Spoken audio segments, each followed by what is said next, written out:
अस्सलामुअलैकुम, welcome to my YouTube channel. आप देख रहे हैं मेरा YouTube channel electronic and electrical appliances.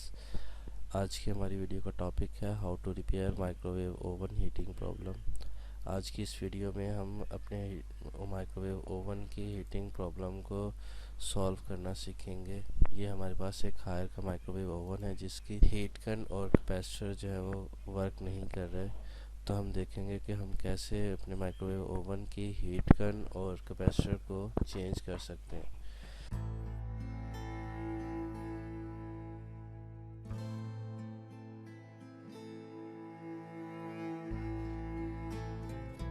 तो सबसे पहले आपने ट्रांसफार्मर की इनपुट साइड पे सप्लाई चेक करनी है। तो ट्रांसफार्मर की इनपुट साइड पे सप्लाई चेक करने का तरीका यह है कि आप अपने मल्टीमीटर को एसी वोल्टेज पे सेट कर दें। एसी वोल्टेज पे सेट करने के बाद आपने माइक्रोवेव ओवन में जो ट्रांसफार्मर लगा हुआ है इसकी आपने इनपुट साइड पे जो वायर्स लगी हुई हैं इनको आपने उतार देना है। उतार के इन दोनों वायर्स के ऊपर आपने एसी वोल्टेज चेक करने हैं।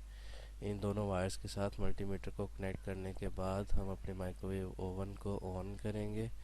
ऑन करने के बाद हम जैसे ही स्टार्ट का बटन प्रेस करेंगे तो आप देख रहे हैं कि माइक्रोवेव ओवन 220 वोल्ट जनरेट कर रहा है और ये सप्लाई जो है वो ट्रांसफार्मर की इनपुट सप्लाई है। अब हम अपने माइक्रोवेव ओवन को ऑफ करेंगे और अपने कैपेसिटर को चेंज करके देखते हैं। जब भी आपका माइक्रोवेव ओवन हीट प्रोड्यूस ना कर रहा हो तो आपने क्या करना है, सबसे पहले आपने कैपेसिटर को चेंज करना है। तो हम देखते हैं कि हम कैपेसिटर को कैसे चेंज कर सकते हैं।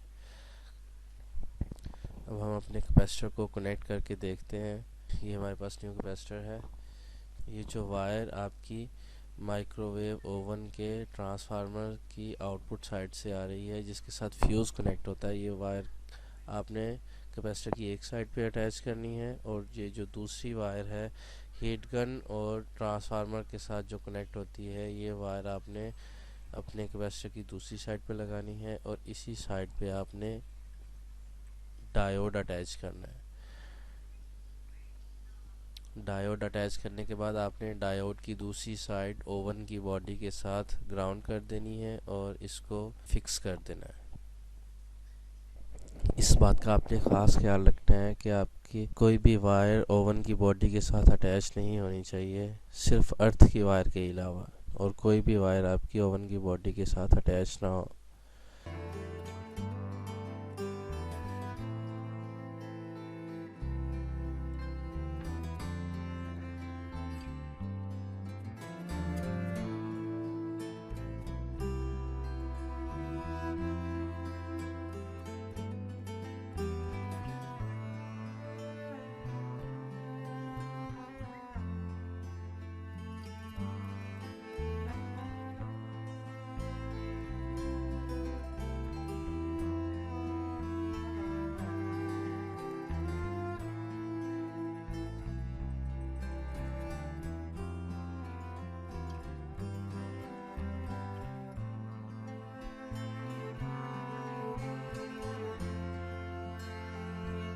अब हम अपने माइक्रोवेव ओवन की हीट गन को चेंज करते हैं।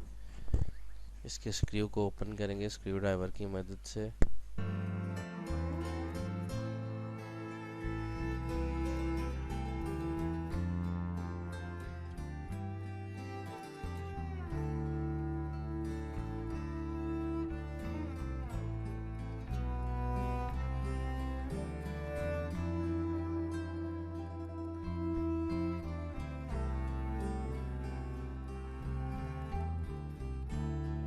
स्क्रूज़ को निकालने के बाद हीट गन के जो कनेक्टर्स हैं इनको बहुत एहतियात से आपने डिस्कनेक्ट कर देना है।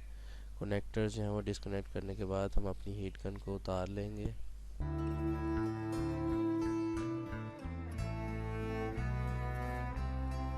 ये पैनासोनिक की न्यू हीट गन है जो हम अपने ओवन में इंस्टॉल कर रहे हैं।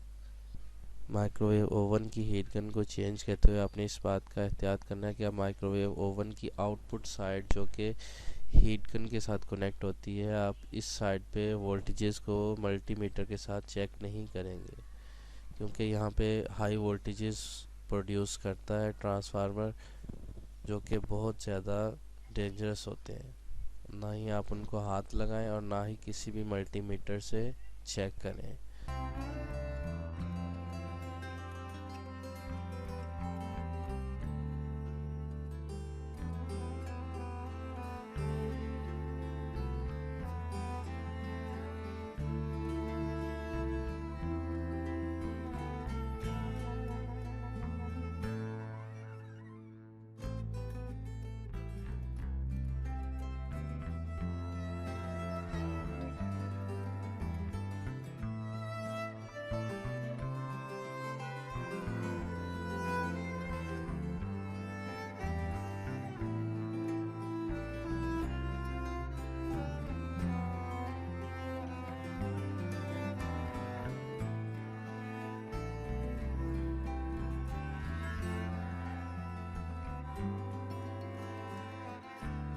जैसा कि आप देख रहे हैं, हमने हीट गन के कनेक्टर जो हैं वो ठीक लगा लिए हैं। अब हम अपने माइक्रोवेव ओवन को ऑन करके इसके एम्पेयर चेक करेंगे।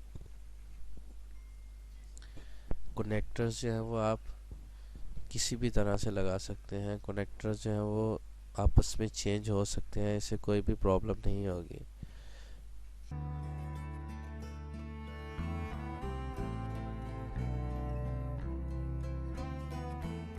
अब हम जैसे ही माइक्रोवेव ओवन को ऑन करेंगे, आप एम्पेयर देख रहे हैं, पहले 2 एम्पेयर शो कर रहा था, अब जो है वो 5 एम्पेयर शो कर रहा है। जैसे ही माइक्रोवेव ओवन ऑन होता है तो ये कुछ देर के लिए 2 एम्पेयर पे चलता है। जैसे ही हीट गन ऑन होती है, ये एम्पेयर अपने 5 से 8 के दरमियान ले जाता है।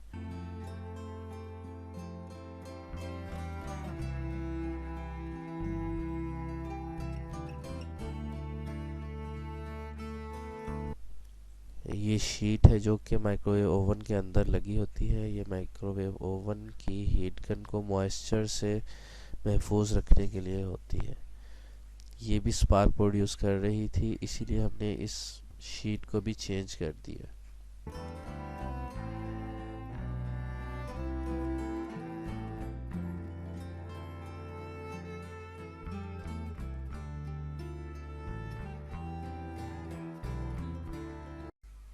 ये वो शीट है जो हमने चेंज की है, जिसकी वजह से स्पार्क प्रोड्यूस हो रहा था माइक्रोवेव ओवन के इनसाइड। अब हम अपने माइक्रोवेव ओवन की फाइनल टेस्टिंग करने लगे हैं। ये एक पानी का कप है जो कि हमने माइक्रोवेव ओवन के अंदर रखा है। अब हम इसको 1 मिनट का टाइम देंगे और चेक करेंगे कि माइक्रोवेव ओवन सही से वर्क कर रहा है कि नहीं।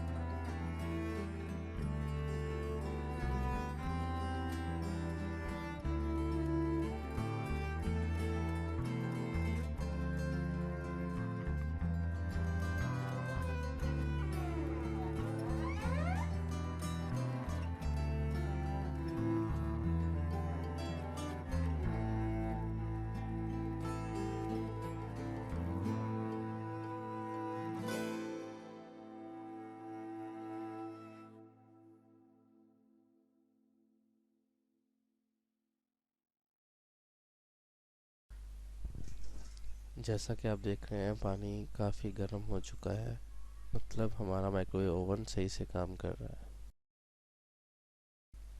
Thanks for watching.